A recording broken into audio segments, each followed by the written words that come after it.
le agradecemos su presencia. Es un gusto estar acá.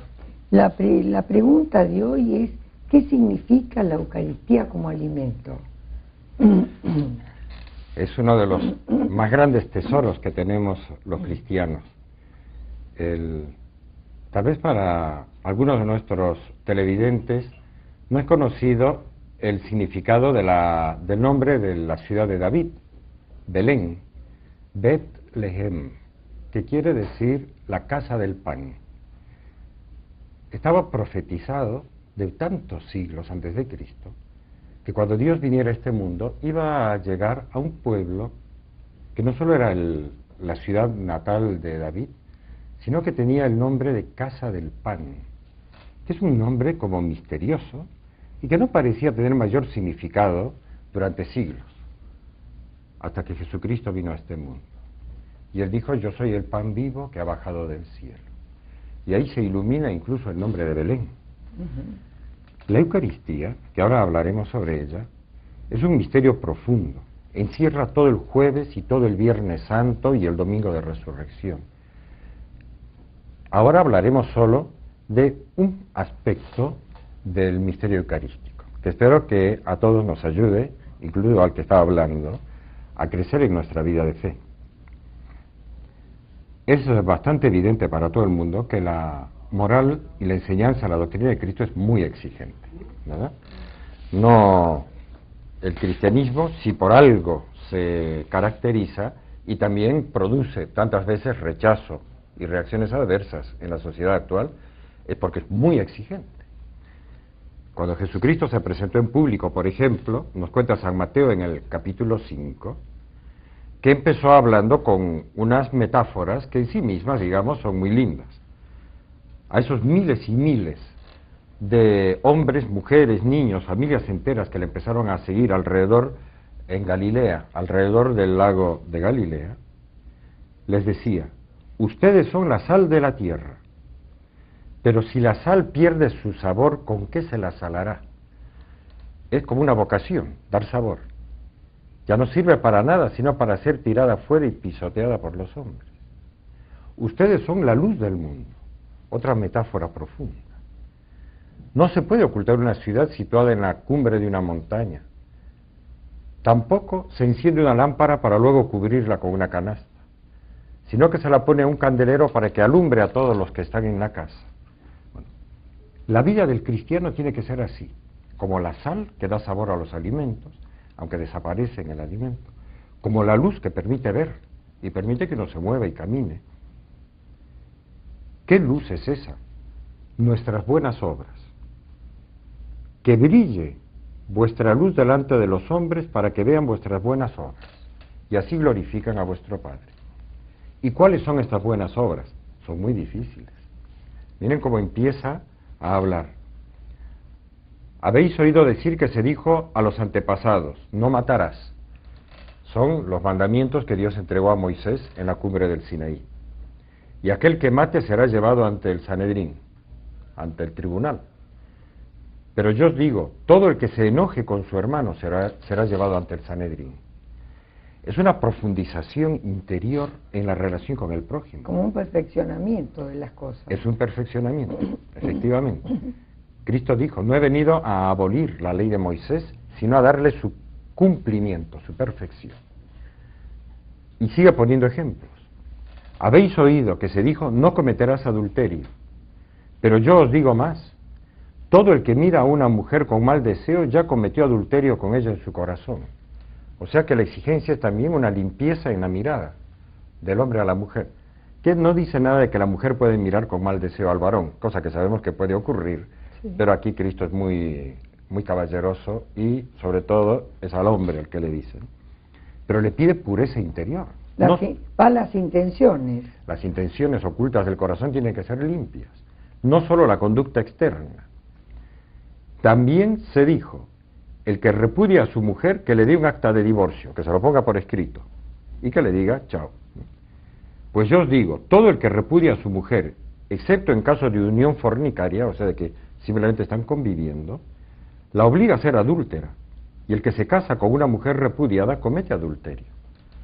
Esta exigencia de Cristo es tan fuerte que la legislación de los últimos 2 siglos la ha rechazado totalmente a la doctrina de Cristo, casi en todas las naciones, y ha impuesto como un derecho humano el divorcio. Porque nadie quiere molestarse, quieren la ley del menor esfuerzo. Entonces. Bueno, cuando hay dificultades serias, que a veces las hay muy serias, hay 1000 argumentos razonables para decir que se divorcien y recomiencen su vida. ¿Por qué Cristo puede decir que no hay que divorciarse? Y lo mismo con todos otros ejemplos. Habéis oído decir que se dijo ojo por ojo, diente por diente. Es la llamada ley del talión. ¿No? Cuando alguien le hacía un daño, incluso involuntario, a otro, el otro tenía derecho a hacerme el mismo daño a mí. Si yo le había golpeado en la boca y le rompí un diente, él tenía derecho a venir y romperme un diente a mí. Ojo por ojo, diente por diente. Pues yo os digo, no resistan al mal, antes bien, al que te golpee en la mejilla derecha, ofrécele también la otra. Ya no se trata solo, digamos, de no devolver el daño, sino de no buscar pelea, de darle un ejemplo de mansedumbre, que parece imposible en algunos casos. Y llega al extremo. Habéis oído que se dijo, amarás a tu prójimo y odiarás a tu enemigo. Esa era la norma que tenían los judíos. Pero yo os digo, amen a sus enemigos y rueguen por los que los persiguen. Hay personas, ahora me acuerdo de una famosa intelectual del siglo XX, de origen judío, Hannah Arendt, que decía que este precepto que dijo Jesús de Nazaret es imposible de cumplir. No se puede amar al enemigo, ¿no? Es una locura. Bueno, pero el asunto no es tanto amarlo en el sentido, digamos, elegante de la palabra, sino de actuar como si lo amaran, o sea, devolver bien por mal y tratarlo bien, rezar por él. Sí, Estela, pero no solo como sí, sino verdaderamente, desearle el bien, interiormente, y obrar en consecuencia. Es un mandamiento. Ahora, ¿cómo es posible vivir todo esto? Sí, hay mucha gente que dice que es imposible. Lutero también decía que era imposible de vivir los mandamientos de Cristo. La respuesta está en la Eucaristía, en el pan de vida. Cuando Jesucristo, en el capítulo 6 de San Juan, habla de la Eucaristía, de la promesa de la Eucaristía, habla en un lenguaje, digamos, de alimento para el hombre, para que sea capaz de vivir y ser un verdadero Hijo de Dios, otro Cristo en la tierra, que vive todas estas exigencias. Sin la Eucaristía es imposible. Actualmente vemos a tantos cristianos que, por ejemplo, se casan y se divorcian pronto, políticos cristianos que son unos sinvergüenzas, empresarios que estafan. Hay que ver cuál es su vida eucarística. Si no se confiesan y comulgan con frecuencia, no pueden ser honrados. No cumplen, en serio. No pueden vivir bien, ¿no? Esto habría que explicarlo más. Vamos a tener que hacer una pequeña pausa. Bueno, hagámosla y seguiremos explicando.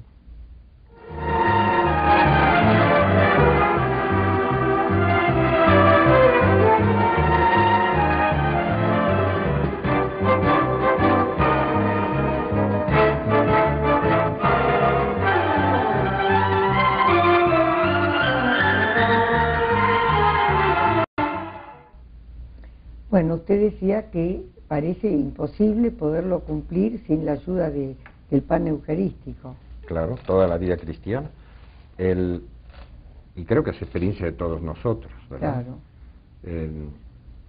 Hay que ir al Evangelio de San Juan, al capítulo 6, para encontrarse con este episodio, primero en el cual Jesucristo trata de demostrar que Él tiene un poder divino, que es Dios, y hace la famosa multiplicación de los panes, que en sí mismo es un milagro bellísimo y que vale la pena incluso imaginarlo, pero no es el tema principal de esta charla de hoy, pero por lo menos la mencionamos rápidamente.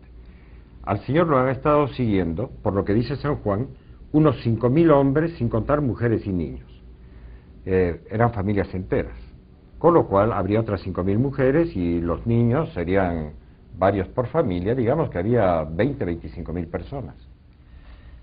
Y no comieron en todo el día por seguirle, estaban en el descampado.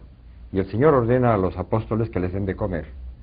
Viene todo ese problema de que no saben cómo darles de comer, y uno de ellos, Andrés, el hermano de Simón Pedro, le dice, aquí hay un niño que tiene 5 panes de cebada el pan del pobre, ¿no?, de cebada, y 2 peces. ¿Pero qué es esto para tantos? Y este grandulón ofrece la vianda del chico como si fuera propia, ¿no? Probablemente el chico lo miró con un poquito de bronca, ¿no?, que vaya a ofrecer lo suyo, no lo ajeno, ¿eh? El hecho es que el Señor mandó a que se sentaran todos, y de pronto aparecen los panes y estos 2 peces en manos de Cristo. Con lo cual este niño se ve que hizo un acto de generosidad que tantos niños lo saben hacer. Se lo dio. Y con ese poco, el Señor empezó a repartirlo. Probablemente el milagro duró varias horas. Imagínense cuántos panes era necesario repartir para 25.000 personas. 2 o 3 para cada uno. Nos acercamos a 100.000 panes.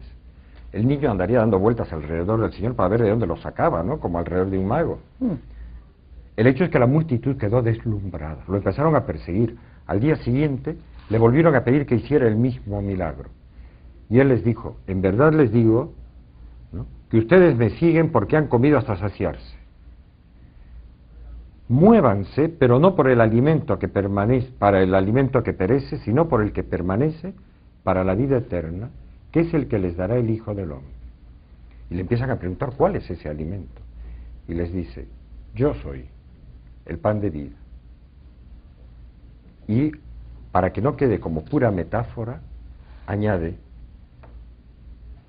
yo soy el pan vivo que ha bajado del cielo. Si alguno come de este pan, vivirá para siempre. Y el pan que yo le voy a dar es mi carne por la vida del mundo. En la Biblia, la palabra carne significa la persona entera, con mucha frecuencia. Al griego se lo traduce como sarx, pero hay varios pasajes de la Biblia que es interesante saber esto. Cuando en el libro del Génesis, por ejemplo, se dice: abandonará el hombre a su padre y a su madre, y se unirá a su mujer, y serán los dos una sola carne, no se refiere solo a la unión sexual, sino a que los dos se transforman en una sola carne, quiere decir en una sola persona. Por eso el divorcio es como serruchar en 2 a una persona. Lo mismo aparece, por ejemplo, en el prólogo del Evangelio de San Juan, cuando se nos dice que el Verbo de Dios se hizo carne. No es que se hizo un pedazo de carne, sino quiere decir se hizo hombre, hombre entero.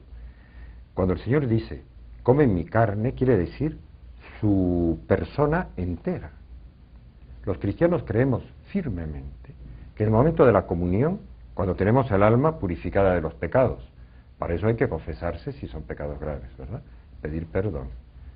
Que por cierto, en la Iglesia, comenzando por el Papa, todos nos confesamos. Los sacerdotes tenemos una ley de la Iglesia que nos impulsa a confesarnos con mucha frecuencia, porque podemos ser más pecadores que cualquier otro. Necesitamos el perdón de Dios. Y el que está con el alma limpia y recibe la comunión, se alimenta de Cristo mismo. No de un símbolo, sino de Cristo realmente presente. Y entonces la vida que es Dios, la vida de Dios empieza a reflejarse en esa persona. ¿En qué? En que es capaz de perdonar al enemigo, de amarlo al enemigo, que es capaz de comprender y convivir con el esposo o con la esposa, aunque tengan muchísimos defectos, y tratarla de ir ayudando, pero no resolverlo por vía del divorcio al problema doméstico, que es capaz de darle la mejilla al que lo está agrediendo injustamente, porque con esa mansedumbre tantas veces uno convierte a los otros. O sea, superar lo natural, digamos, siendo Sí, más allá de así es, lo natural herido por el pecado original, sí, ¿verdad? sí. Es un alimento muy especial. Cuando se nos dice: ¿cómo es posible que esa persona o esa familia son católicos y son muy malvivientes, no pagan bien a los empleados, mienten, estafan, qué sé?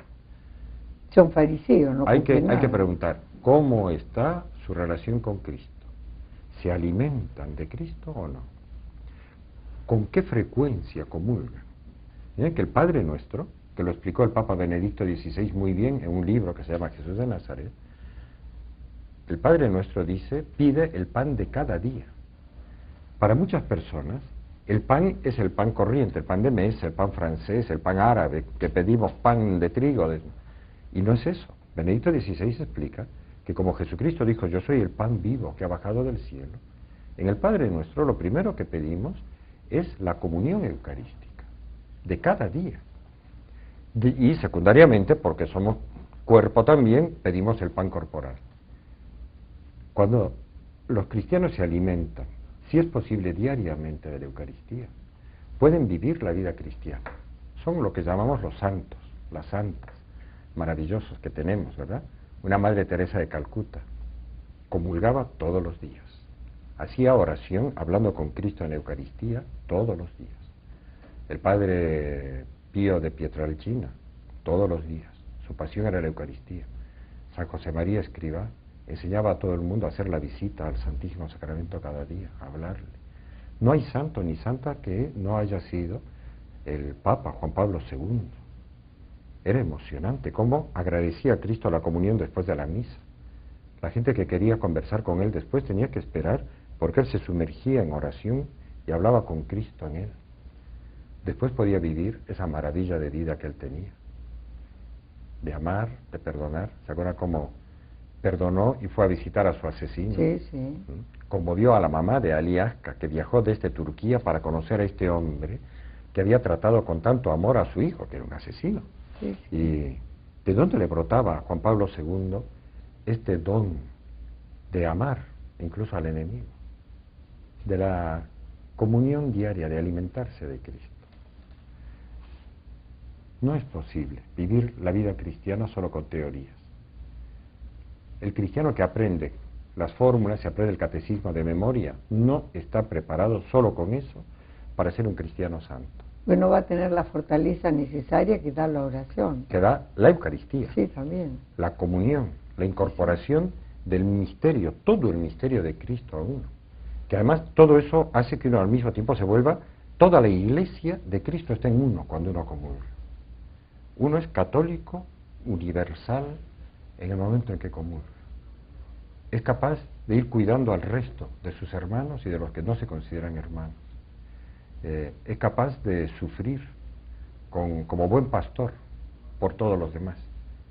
Pero quien no se alimenta de Cristo en la Eucaristía no puede. Simplemente no puede. Es como esas personas anoréxicas, desnutridas, que si uno les pide, me acercas por favor este vaso de agua, y dicen, no puedo. Y digo, pues sí es fácil, pero dicen, no puedo, porque no han sido alimentadas debidamente. En cambio, una persona bien alimentada dice, sí, cómo no, acá está, sí puedo. La vida cristiana se puede cuando tenemos al pan de vida.